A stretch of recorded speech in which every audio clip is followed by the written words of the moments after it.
In this week's show, we have a special guest. We have Rabbi Mike Harvey, who wrote a recent book called Let's Talk, Rabbi Speaks to Christian.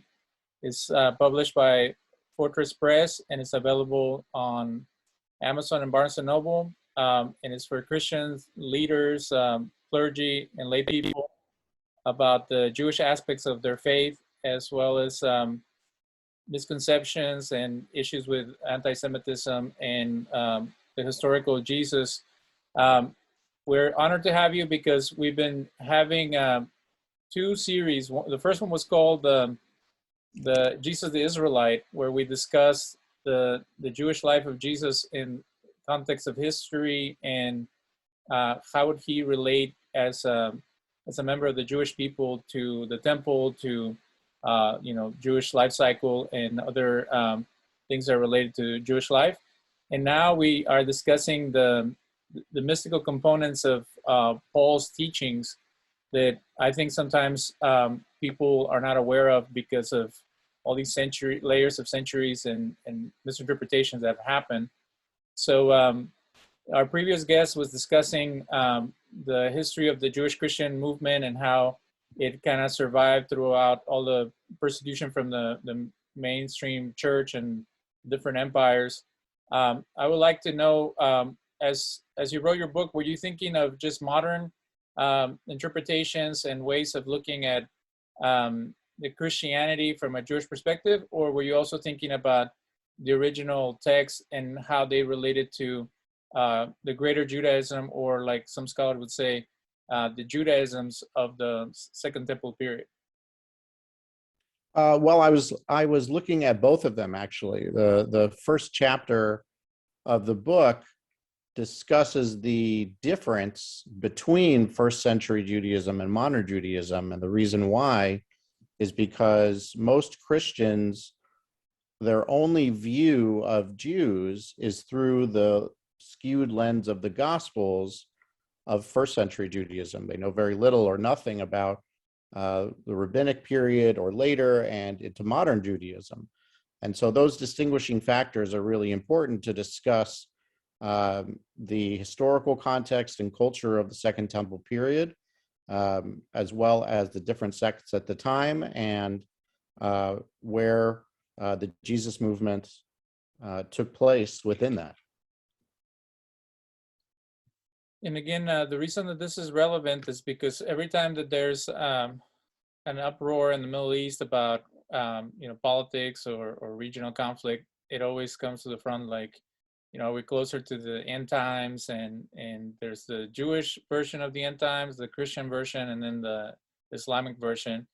And all these perspectives are always, there's a combination of things like what is the purpose of what's happening and how do we get there. But when you think about the Jewish followers of Jesus, do you see them as an apocalyptic group, a messianist group, or a charismatic group like Gisa Vermesh would say that they have like a prophetic component and they were trying to share the visionary ideas because all those different groups have different manifestations, or as some people would say that they had all kinds of mystical elements coming from all older traditions within the Jewish circles.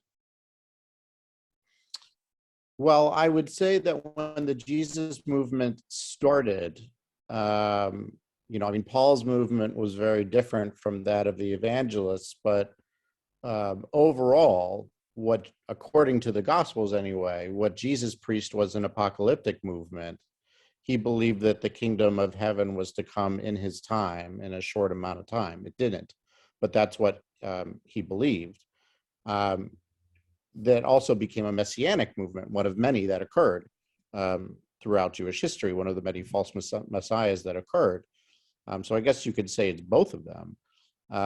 But certainly it was apocalyptic, like any apocalyptic moment, talking about the end of the world that would come in his time, the kingdom of heaven in this case.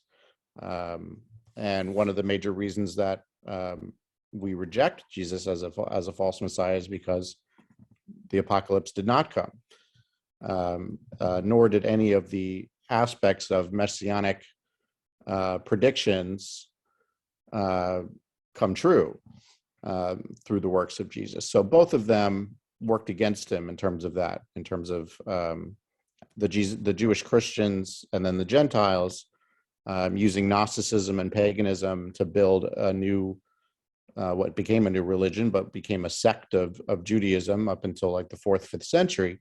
But they had to scramble after Jesus died when those things did not come to be. Would you make a distinction between a false Messiah and a failed Messiah, or someone that didn't fulfill their destiny or their mission due to the circumstances or the lack of support or something like that, as other messianic figures have done throughout history? Well, I don't see a distinction, because in Judaism, messiahs don't fail, right? The idea is the Messiah doesn't fail. The Messiah serves a purpose. Other false messiahs also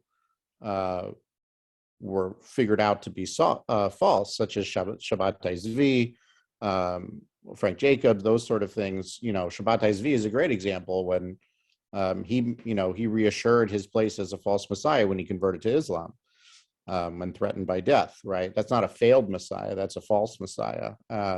The fact that Jesus died after a 3-year ministry makes it, none of the things came true afterwards. None of the Messianic age did not come, makes him a false Messiah, because there's nothing about a second coming in any Jewish literature. So, nor is there anything about a failed Messiah, missing the Messianic destiny. That's a very Christianized view, not a Jewish view. Because some of my Christian friends would point to Bar Kokhba as almost like they pick Jesus and we pick Bar Kokhba, in the sense of we wanted a warrior king and they got a servant king, and it's 100 years later or 80 years later, but it's almost like the Jews had their Messiah and look what happened, and we have ours and look where it took us. So how would you respond to that dichotomy they create? I mean, that's a nice midrash. Bar Kokhba was also a false Messiah. What is important, I think, is to track and understand, when does a false Messiah come and is embraced, right, in Jewish history? When the ones before Jesus and after Jesus, like Bar Kokhba, or Shabbatai Zvi, or Jacobs, or the Lubavitcher Rebbe. I mean, what are the circumstances in the environment that make that figure appear with hope to be messianic in that age, right? Is it in times of crisis, after a great deal of pogroms, when Shabbatai Zvi came? Is it a time of rebellion where Bar Kokhba came? Is it a time of an oppressive empire when Jesus came? These are all psychological, sociological factors that give us pause about what would make a certain group of Jews, as we have throughout history, assign themselves to a messianic figure, only to be disappointed each time. We don't seem to learn, but that's how it goes in terms of our emotions. It's a very irrational want and need to make a Messiah out of something that is not there, right? Which is why the rabbis are so clear, in Mishnah and Talmud, that you'll notice when the Messiah comes. It's not like you can miss it, right? It's not in these small moments of Judea or Europe or whatever it is. It would be worldwide. It'd be something like that. And that's one of the reasons that I think they were aware as to the irrationality of human emotion, to say, oh, that's a Messiah, or that's a messianic figure, when there are lots of things to point that they're not. So how would you communicate this to a church or a group of Christians without getting canceled, per se, in the sense of we threw a lot at them at the beginning of this conversation, this idea of false representation or someone not fulfilling their role. So how would you communicate that and build bridges of understanding and mutual collaboration without alienating people by not accepting their beliefs? Well, our job isn't to accept another person's belief. It's to distinguish the differences, and as long as we don't step on each other's toes, to live side by side. So I talk at many churches and interfaith events, and my book is very much the same in acknowledging that this is what they believe. That's great. As long as you're not killing us, that's fine. However, this is why, being able to say this is why reasonable, and they can say, okay, we believe this, because eventually, whether it's proof texts or innuendo or typology or supersessionism, it all comes down to something to be very subjective on either side. It comes down to belief. So at a certain point, a Jew stands next to a Christian and says, this is what I believe. And the Christian says, I believe something different. And we say, okay, go in peace, live well. I have no problem with that, as long as, what we do is not invasive to one another, right? Proselytizing or worse. As long as that is not invasive, then just like, anyone else, Jews and Christians can live side by side, believing different things, as we've done for before Christianity, understanding the ideas of monolatry, that, we believe our God is the right God. You guys can have your God. Or even in monotheism, we believe our God is the real God. Yours is, we don't believe is the real God. That's okay. It's more about, the belief is not problematic. What you do with it is what can be, right? The followers of Christianity have committed travesties over the last 2,000 years in Jesus's name. That we would take issue with. What they believe, we don't have issue with. And once we maintain that understanding with each other, well, then in explaining first century Judaism or modern Judaism or whatever, in my experience, we make Christians feel a deeper connection to the Jewish roots of Christianity. And it's a beautiful thing that they can have. And that's really what we end up doing, depending on who we speak to. But no, I've never been canceled or accused of isolating people in my talks, which are very academic and respectful in terms of, this is what we believe and this is why, and we know this is what you believe and this is why. They're not going to match up. That's okay. It's important to learn. At one point, like in the 2000s and the 90s, there was a document that was written by a bunch of Jewish scholars, and they were saying that Christians weren't culpable for the Holocaust. And it started off like very positive, like, we believe in the same God, we believe in the same values, we have shared tradition in the scriptures, we respect human dignity, we follow a lot of similar values and things like that. And Right. there was like 80 people that signed it, and Yeah. And a professor of the same college where we went to said that he wouldn't sign it because Right. he didn't believe in a Judeo-Christian tradition. Correct. In the sense of when people use the Judeo-Christian blanket, they're saying that we pretty much believe the same basic tenets. And he was saying that the whole point of them being distinct religions is that we have a different interpretation. 100% right. So is that where you stand, or are you a little more willing to kind of focus more on the commonalities than the differences? Well, I don't think it's one or the other. I think that document, which I take severe issue with, first of all, Judaism is not a monolith. And this was sort of a clumsy attempt to sort of make it one, to develop like a creed like Christians do. We don't have creeds. And so I take issue with that document. And I would not have signed it either for many reasons. One, there is no such thing as Judeo-Christian values. There are Christian values. Christian values of that are projected onto Jewish texts are no longer Jewish values. It also can be very isolating Judeo-Christian values to other forms, like other religions, like Islam. But that's one point. The other point is that Christians were culpable for the Holocaust. We know that. That evangelical German and Lutheran and Catholic were all part of the Nazi Party. Christianity was one of the tenets of the Nazi Party. There's lots of evidence to support that. So if you're going to try to make peace with people, you can't just deny history. That they weren't Christian. They were. What they did was wrong. That you can be honest about, right? To say that they weren't Christian or the Christians aren't culpable is incorrect, historically inaccurate. Christians are culpable, just like for the Crusades and the Inquisitions and the pogroms, right? The point is what we do about it, right? We educate about what happens when Christianity and politics mix, and you get churchianity, or you get a government that's fueled by Christian beliefs, and things, get violent.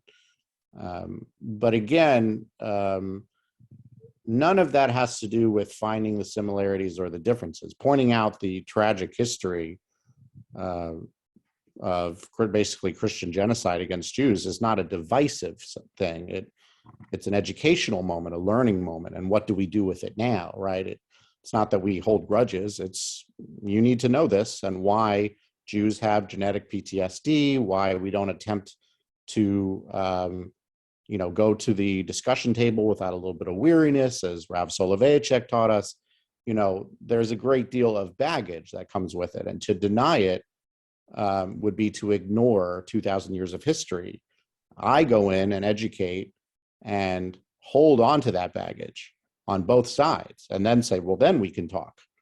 And that's where real productive conversation comes, when accountability and responsibility and honesty comes forth, not as the document was. I forget the name of it, but it was just a very silly thing to do for lots of reasons. Well, going back to the beginning of the conversation, you mentioned that the message of Jesus was reinterpreted or transformed into mixed match of mystery cult and paganism and things like that. Would you say that took place in the 2nd century, in the 1st century, in the hands of Paul, or was it a slow process? Because that is a particular view, and we've had people on the show that talk about the Mithras cult and the influence to early Christianity. We've had a couple of atheists discuss their disdain for the structure or the way that it was presented. Historically, where would you place the transformation from a Jewish movement, or even because I've had conversations where even in the writings of Paul, you see like possible different layers, where the first layer is mystical, and then it becomes Hellenized, and then it becomes almost a Gnostic, and then possibly has other interpolations. Do you see that as well, or do you think that it was a later development based on a Jewish move? Well, I can only tell you what scholarship points to, and just like early Judaism, early Christianity was not formed in a vacuum, right? We know that the Noach story was preceded by Atrahasis and Gilgamesh, that the creation story was preceded by Enuma Elish. So when Christianity was created, or rather when the Jesus movement began, right, there were influences from the Gnostics, from pagan ideas, which is where you get the son of a god. That's a very Greek mythological idea, not a Jewish idea. And then there are other old ideas about characters very like Jesus that are brought into this as well. But then you have that mixture with, Paul, was a salesman for the Gentiles, and that's why, Christianity expanded. But the evangelists, the gospel writers, they had their own agenda in terms of typology of shaping Jesus through the lens of what they would call the Old Testament, what we call the Tanakh. They would form his life around the life of Moses, his suffering around Jeremiah, and the suffering servant, the things he would quote from Leviticus and Deuteronomy, all built because none of them had met him, basically in trying to write, and imagine trying to write your grandfather's biography, right? You'd know some things, but you need filler. And so they used typology to fill and build that up. What then that became was this false notion of prediction, right? As one of the great teachers of Christian scriptures speaks about it, it's if you come across a arrow in the middle of a bullseye, you would assume that the bullseye was there first and the arrow shot into the bullseye. You would never think that someone shot an arrow into the wall and then someone painted the bullseye around it. That's exactly what the gospel writers did. They painted the bullseye around the arrow, and then a couple hundred years later, everyone said, look how that matches up. So all of that combined, right, plus the wariness of Rome, trying to distance themselves from Jewish uprising, distinguish themselves, aligned with Rome, all of that had influence in the building of the Jesus narrative and the Jesus movement. Is there anything that you see that has been missed? When you read anti-missionary books, they say, well, this is messed up and this is messed up and that's messed up. But I remember reading the Real Messiah by Harvey, and he says that the issue is not the claims that are made, is the conclusions. So it's not even the assumptions, it's the conclusions. So if you start off with the idea that someone can be the son of God, you can look at Adam being the son of God. You can look at the children of Israel being children of God. The overall perspective, you can work with, but the specificity, the narrowness of it, and you see that in other Jewish mystical groups where it's like we're it and everybody else is out. Do you think that that's how it kind of developed, where it became more and more exclusive and to the point of conflicted towards everybody else that didn't agree?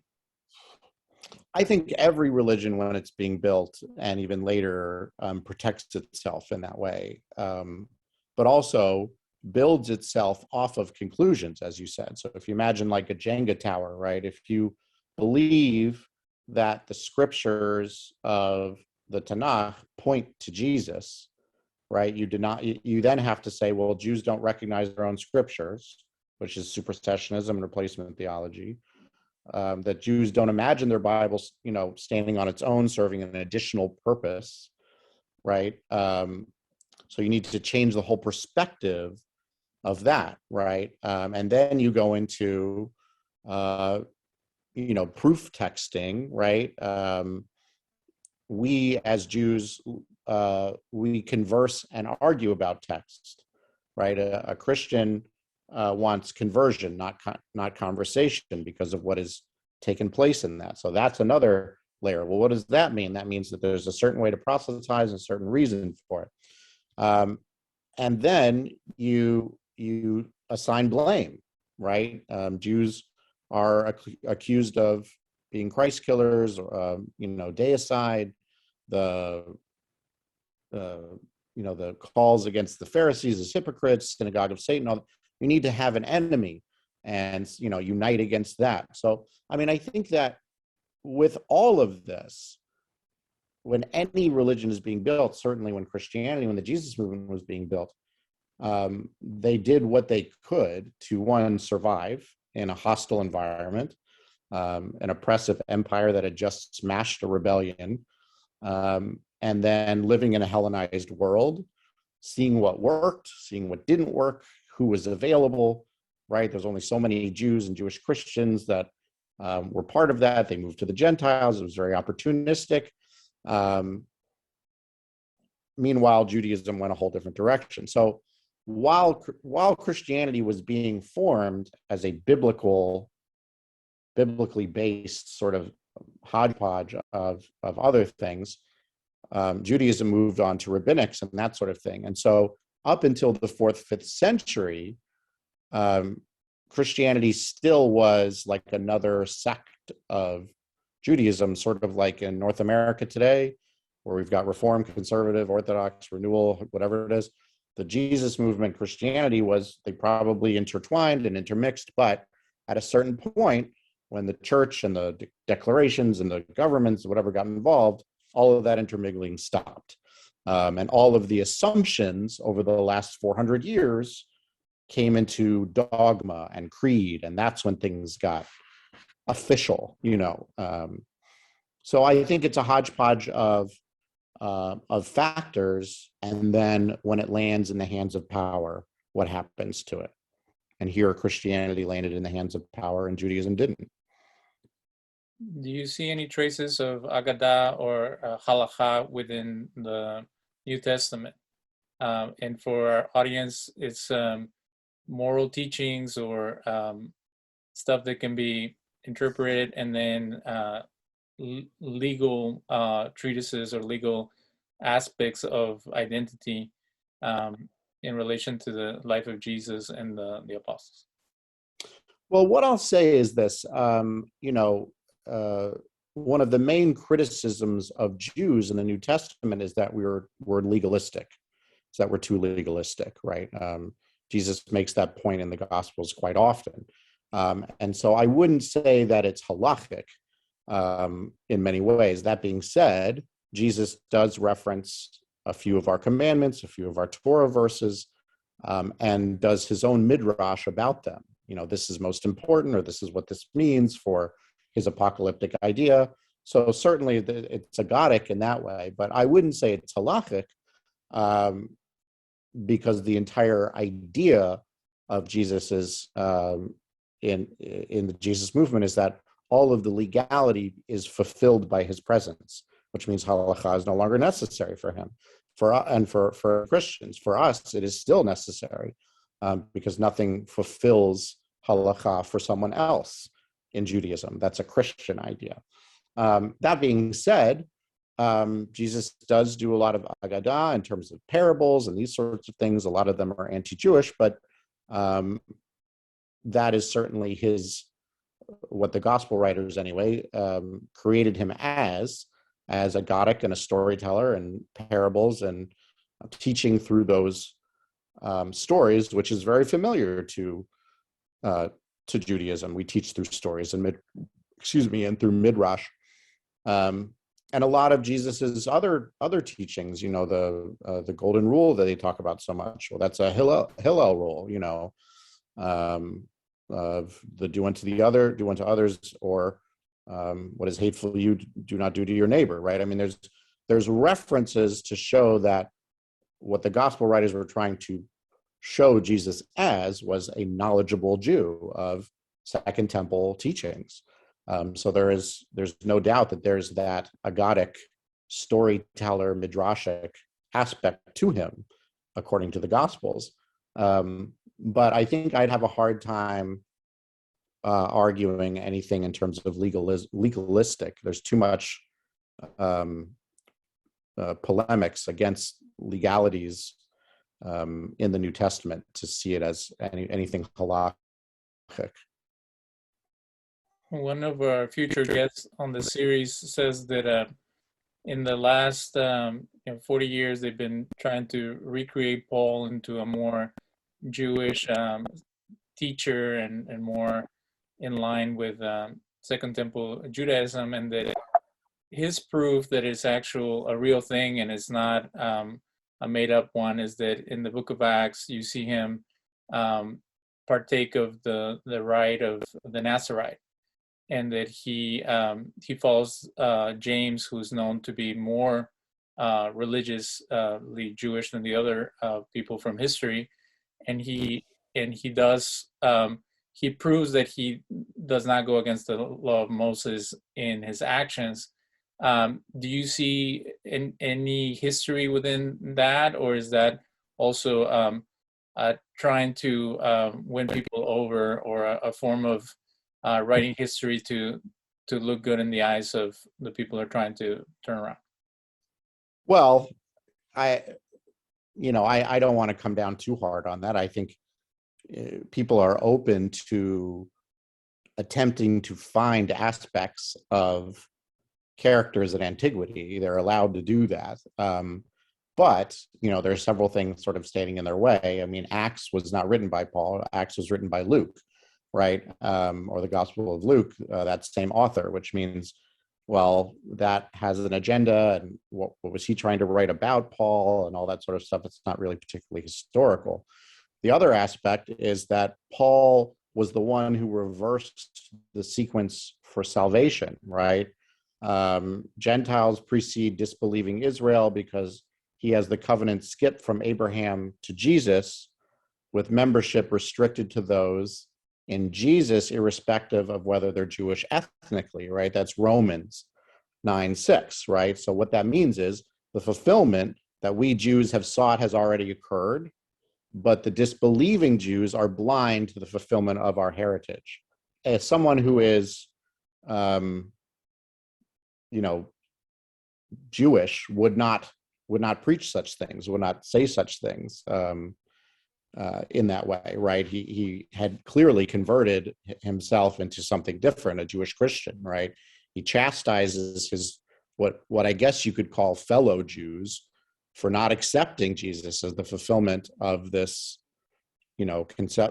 conceptual scheme that is foreign to Jews in the begin with. What Paul is preaching is extremely foreign to Judaism, right? His views of Jesus as a type of dying and rising that's very Greco-Roman savior deity, very sharply diverging from Judaism's understanding of the messianic role. So I think they'd be hard pressed to make a strong case of that. I think Paul is a very Gentile, Greco-Roman, non-Jewish character in terms of what he is preaching. So, I mean, they're welcome to try, but I think they'd be hard pressed to do it.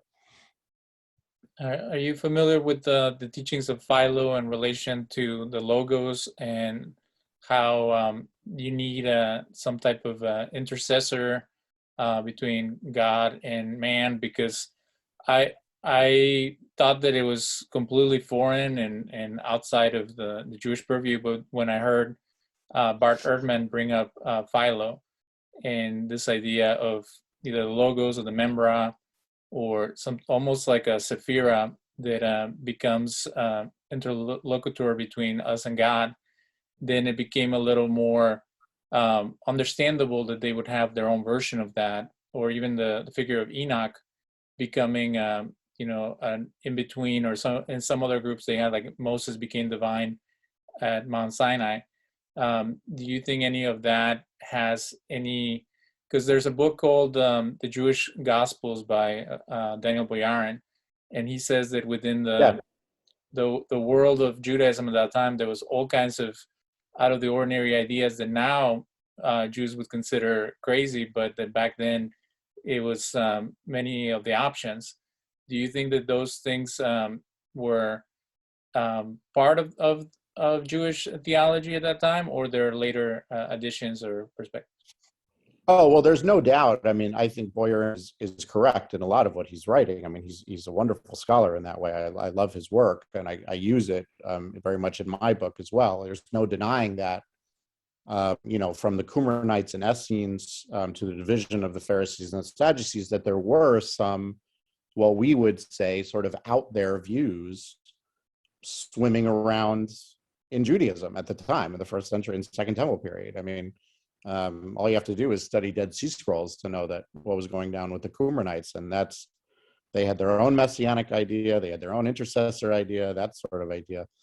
And then you have what you were referencing, right? The pseudepigrapha and the apocrypha, the non-canonical writings, Book of Enoch and Testament of Job and Testament of Abraham, all these other ideas that did not make it into the canon by the end of the first century, but show that there were all kinds of views going on. And I think it's important to note that that's always how it's been.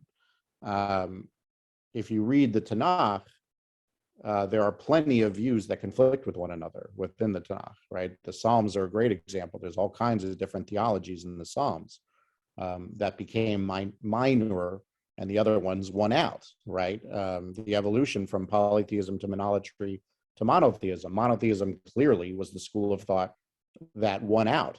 That doesn't mean that we ignore the fact that there were polytheistic Israelites and monolatrous Israelites. I think in the same way, in the Second Temple period, Jews were playing around with a lot of different theological ideas, and that's okay, right? I mean, whatever won out, won out. A school of thought wins at a certain point. But no, I don't think there's anything wrong with acknowledging archaeological evidence and historical evidence that the idea of an intercessor, would be out of nowhere, right? Nothing is built in a vacuum, and wherever we have lived, we see the influence of other cultures and other religions, and it seeps in. I mean, as late as Maimonides, right? I mean, with Islamic culture seeping into his writings, and so we just have to acknowledge that and be okay with it. That nothing is built in a vacuum. So yeah, no, I think that's fine. Yeah. Our previous guest on the series, we asked him regarding Gnosticism and Judaism. Do you believe that there was a Gnostic wing of Jews around that time, or that is a fabrication? Because when Kabbalah was considered not part of intellectual Judaism in the 1900s, they kind of dismissed it as that's just Gnostic stuff. But but you see that these mystical ideas and the early Jewish mysticism was very prevalent. Do you think that it had some Greco-Roman influence as Kabbalah developed, or was it its own thing from within Jewish circles in the Middle East? Well, again, I think it would be silly to deny that there was any outside influence into Judaism, including Gnosticism. Does that mean that there was a Gnostic sect of Judaism? No. But were there Gnostic elements that perhaps were practiced or input that mirror or are parallel to some of our writings at the time? And certainly when Kabbalah really got going in 14th and 15th century, in the north of Israel and Svat, right, that in itself had a place, and certain documents were picked, and certain views were, that were outside the spectrum of standard Jewish theology, right? The multifaceted ideas of God, and all these departments and that sort of stuff, right? I mean, one could, and some do, look at that as, completely crazy in terms of that's not the God that we know from the Bible or the rabbinic text or whatever it is. And yet there it is, a part of Judaism. And so certainly Gnostic and other influences were and are present in aspects of our texts and teachings, just like Hellenized issues are, just like as late as, when Reform Judaism, was created in Germany, right? And then moved into America, it shifted. I mean, again, Judaism is not built in a vacuum. And so we can't deny that Gnosticism was a part of the time there. And but I would not go as far as to say that it developed its own denomination or sect like the Jesus movement did, or like Kabbalah did later. I think scholarship tells us that there were influences, just like anything else. Was there heretic hunting within the rabbinic circles like you see early in Christianity? I was sharing that, you hear Paul attacking other apostles that he doesn't consider to be legitimate apostles. Then he attacks people that are preaching a different gospel. And then there's illegitimate Jews and there's illegitimate Christians. And then there's been tons of books written from the church fathers on about what constitutes a heretic and how many different types of heretics exist.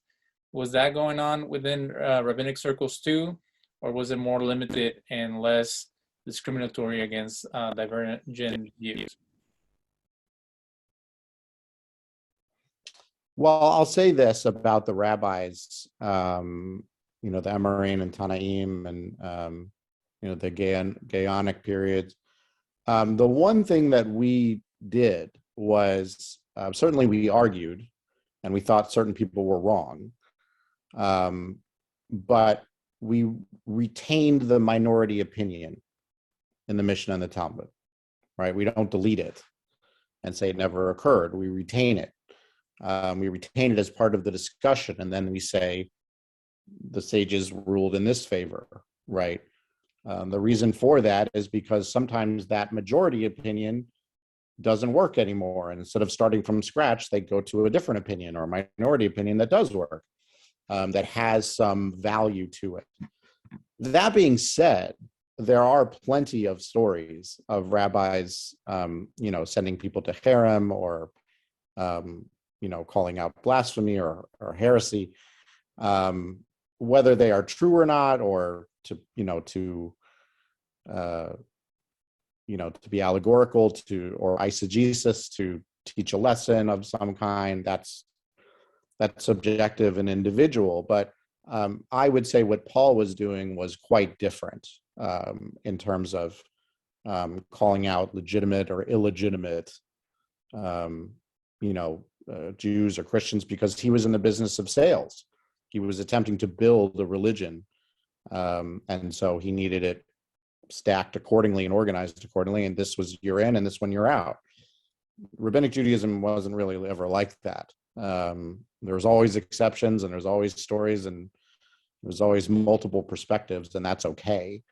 You have to do some pretty horrible things to get kicked out or to be called illegitimate, despite what some of our ultra-Orthodox friends now think. But in Rabbinic Judaism, which is the basis for all modern Judaism, I would say that's quite different from what Paul was doing. And these stories where he gets flogged or beat up by other Jews because of his considered apostate views or heretical views within the Book of Acts, do you think that those are also fabrications, or could there be that Sure. since he was a Jew, he was being reprimanded as a Jew? No, I think that's nonsense. I think certainly by the time Acts was written, there was quite an agenda, right, to demonize Jews and to make them look, worse than they are. We're not big on flogging. We're not big on, or we never have been big on. I mean, this references back to the idea of the Sanhedrin trial of Jesus, right? That most likely never occurred because the Sanhedrin trial would never meet at night. It would never declare blasphemy, and it would never sentence someone to death. That's ludicrous, right? Just as these other stories within Jewish history don't work with what Luke and Acts was trying to portray. A Jew looks at that and say, that's not who we are at all. That's not who we were at all. And there's outside sources to show, that's ridiculous. But it serves a purpose, right? It serves a purpose to define Paul as a character and define Jews as characters, which is all part of the sale in terms of building that part of the religion. But it's important that we look at that from a very critical eye. And then what other books have you written, and what other subjects do you describe in your teachings? This is my first book come out. I have a couple more that I'm submitting proposals to. that I hope to get published. I'm sort of working on that, but this is my first book. But I teach on, and many of these issues are within the book. As I said, the difference between modern Judaism and first century Judaism, how to read the Gospels with a critical historical eye, and the differences between the celebration of Jewish holidays and the Christian appropriation of them, and how that's not right. Fixing the accidental or unknown landmines of anti-Semitism or anti-Judaism that Christians unknowingly step in with certain liturgies or stories. I mean, the Good Samaritan story everybody loves, but it's extremely anti-Jewish. You just have to be taught these things in a particular way, so that right? So that I don't believe that most Christians are malicious. I do believe that their teachings sometimes lead them to be anti-Semitic or insulting with a different kind of intent. And so when I educate about that, most of them are horrified to learn what things mean that they didn't know they meant, that they've been saying this for 20 years and they never realized how insulting it was. That's the education that I do, and giving people the benefit of the doubt and understanding intent. And that's really what the book is about and what I teach about. But I also teach, biblical criticism and intertextuality and all kinds of other things like that interest me. But this is the main form of my work. And what was your experience growing up? Because what I try to tell my daughters is that sometimes growing up Jewish means being the kid that gets picked on, or the person who's the odd man out, and that has an emotional effect on someone, and the way that someone decides to pursue different fields, or either build bridges or become more isolated. What was your experience, and what made you get interested in this dialogue? Well, I grew up in St. Louis, Missouri, in a relatively educated area, and part of a large Jewish population. That being said, I've lived in many places since then that have not been so friendly to Jews. What I will say is that the reason why I build bridges and interact and invite people in for dialogue is because I'm a student of Jewish history. And when we have self-isolated, when we've kept to the shtetl or the Pale of Settlement or the ghettos, or not reached out, that does not save us, right? Quite the opposite. People come hungry thinking that we're doing horrible things, and they murder us just as much. To build bridges and to educate is a tactic against anti-Semitism, because once you go into a synagogue and you see that we're not baking children into bread and we're not worshiping Satan, you go and you tell your friends, and they're like, no, that's actually not true. And we start to spread the good and the truth instead of, the rumors and stereotypes. So that, and my experience through seminary and others, when I found that there are so many good-natured Christians that are hungry for this information, right? Christian teachings and education is extremely limited and extremely narrow. A Jewish person can expand that understanding leaps and bounds, and I found that they're hungry for it. And so it's win-win. It benefits us because it takes away opportunities for hate and violence, and it makes them feel like they know more about their Jewish part of their Christian heritage. So, I decided to be a rabbi relatively late in life. I was 27, but that has always been the idea of education and not hiding or isolation has always been my philosophy. What do you think is happening that is bringing about the recent, you hear different things and you don't know what to believe anymore, but they say that there's a rise in anti-Semitism. Do you think that Yes. that it is happening, and what is it? What's the catalyst at this time? Oh, sure. There's no denying that since 2016, there's been an exponential rise in anti-Semitism.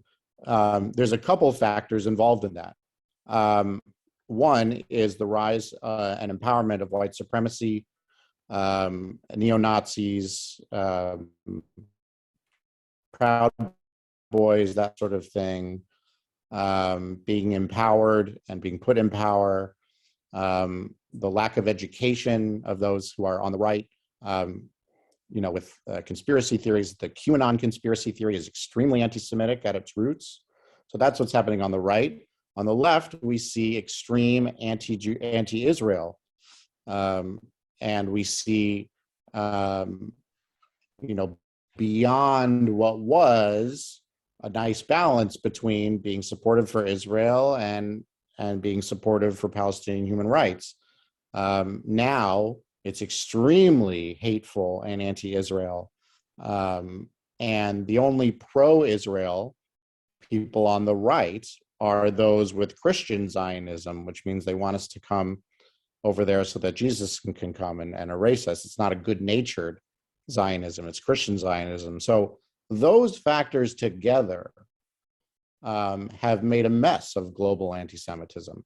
There's no denying that it's more dangerous for Jews to live, in Israel and in Europe and now in America. For the longest time, America was the new Zion. It was safe. There were no pogroms, all that sort of stuff. We're now seeing a rise, exponential rise, in Jewish hate crimes and anti-Semitic behavior in America, unseen since Henry Ford. So yes, absolutely, that is happening, and it's a perfect storm of political and conspiracy beliefs. I mean, the Russian-Ukrainian conflict right now also breeds it, right? I mean, whenever there's a conflict, Jews are blamed. Zelensky's Jewish. That's an issue. Whenever there's a disease, right? COVID became a Jewish conspiracy. There's just been a lot of those factors that have happened that have risen anti-Semitism around the world, and it's really been a perfect storm. Really upsetting. So a friend of mine who's also a chaplain, she was saying that a new group of seminarians came to her hospital, and she mentioned Holocaust education, and she claims that none of them knew what the Holocaust was. Oh my. Can you see that being a reality based on Yes. the limited education that people get? Yes, I would say that Holocaust denial is at its highest as it's ever been. Certainly within the non-Jewish perspective, certainly in the Islamic world, but also in the fundamentalist Christian world. Now that there is a great deal of blame that can be placed upon the church in the Holocaust,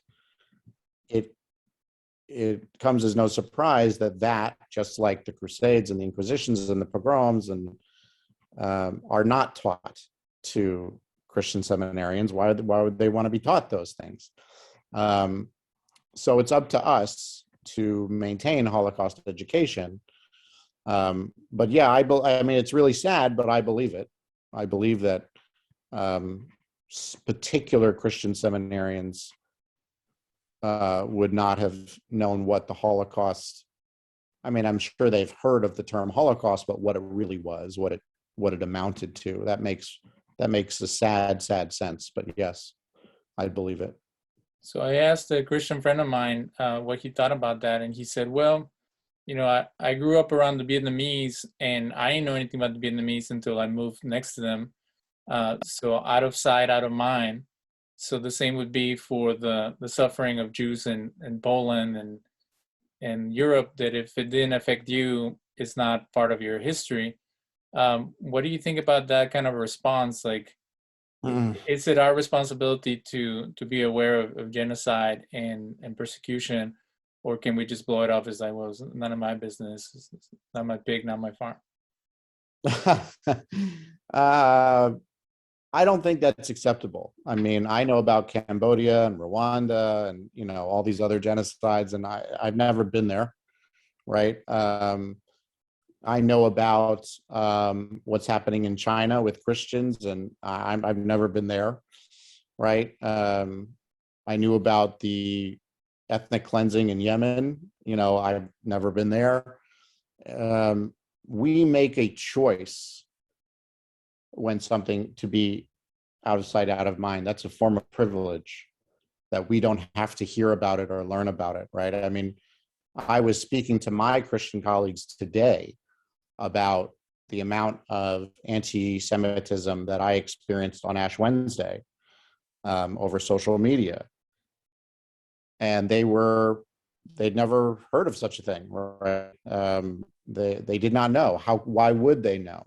Well, they know because of me, right? They have a great deal of privilege in going throughout this world without knowing that others are suffering, right? It's the same thing with systematic racism in America, right? Why would someone know about police brutality or you know, those sorts of things unless you are taught them? And there's a big push in America right now to not teach these things, to not teach the genocide of the Native Americans, about slavery, about the civil rights movement. And what you get is these seminarians who have never heard of the Holocaust, and it's horrific. And we say out of sight, out of mind. Nothing should be out of mind. We have the opportunity for, you know, the most information that we could ever have in this world right now. There's no reason to close yourself off to that except privilege and a choice to say, I'm not interested in the suffering of others. That's a choice to make. And it's one that many make. Well, we want to thank you for your time, Rabbi Harvey, and we just know that it's an important topic, and maybe we can have you in the future to discuss how people react to your book. And are you planning to do a tour or a virtual one to get your book out? I'll have to speak to my publisher, but I'm certainly going to do like a publishing party, and, you know, I'm going to spread it all over social media, but I'm hopeful that there will be some sort of tour, whether in person or virtual, depending on the COVID situation. But I'll let you know, and I'd love to come back and discuss the reactions and see what people think. Real quick, if you can give us your websites if people want to get your book. Sure. So you just go to www.rabbimichaelharvey.com, and that will give you all the information as to the book, where you can get it, and some of the other projects that I'm working on. Wonderful. Thank you so much. Thank you.